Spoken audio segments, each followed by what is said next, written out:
It takes a village to raise a child is something that we hear all the time. I think it was even a few book titles over time.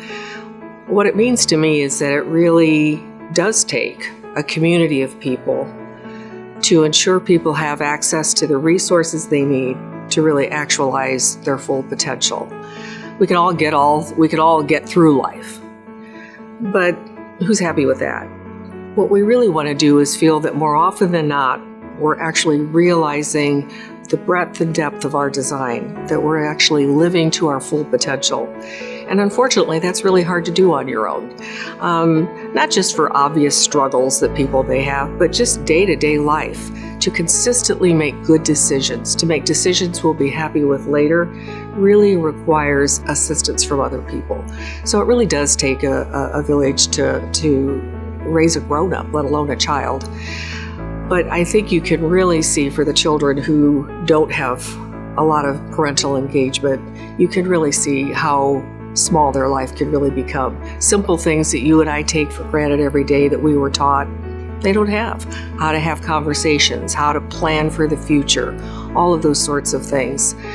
And so we can either just let those people muddle through life, or we can realize that sometimes it's just, unfortunately, where you're born, the circumstances you're born with, but others can come alongside and really have that input, share those life messages, those ways and the experiences that they've had to help them get through life. Again, the whole goal is that most people, more often than not, are able to actualize their potential and feel productive every day. And that really does take a village. Well, I think my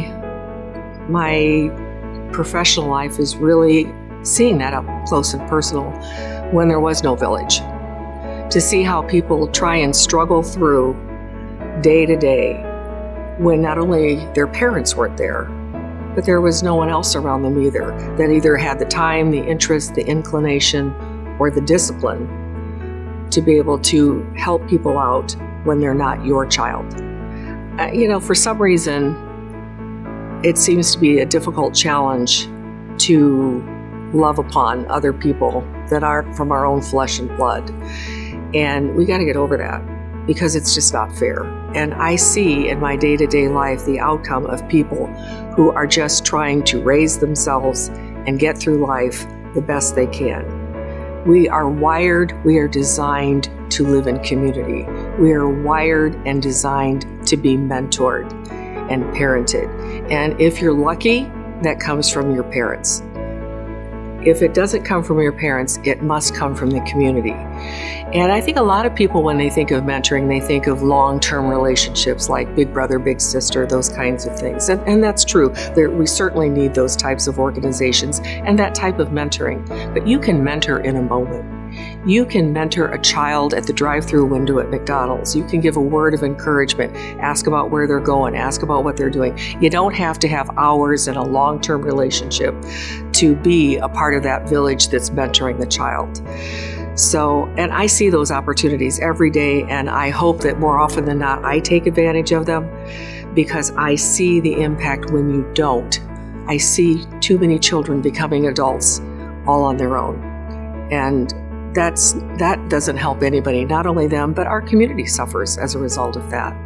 So that's an expression that I hope people really take to heart, really pray about, really think about, and discipline themselves, even when you're tired, even when you don't feel like it. Is there something that I can be saying to this young person that's next to me that could be a moment of encouragement? Discipline yourself to do that.